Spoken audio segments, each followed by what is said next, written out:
आमचा दुसरीचा स्वरूप तुम्हाला चतुर हिराबाई हा धडा म्हणून दाखवणार आहे. स्टार्ट. पहाट झाली. माणिक झोपेतून उठला. बाहेर पाहिले. 2 बैलांपैकी एकच बैल दिसला.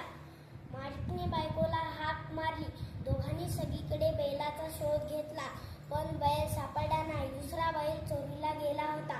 माणिक आणि माणिकची बायको बैल बाजारात गेले. अचानक हिराबाई ओरडली, हो, हा पहा आपला बैल. चोर सापडला. तसे न दाखवता चोर म्हणाला, हा बैल माझाच आहे. दोघे भांडू लागली.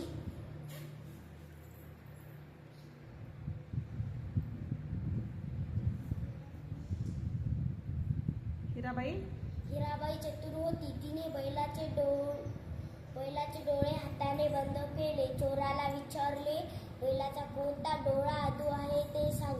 बरोबर सांगितले तर बैल तुझा. चोराने उजवा मग डावा असे सांगितले. हिराबाईने हात बाजूला केला.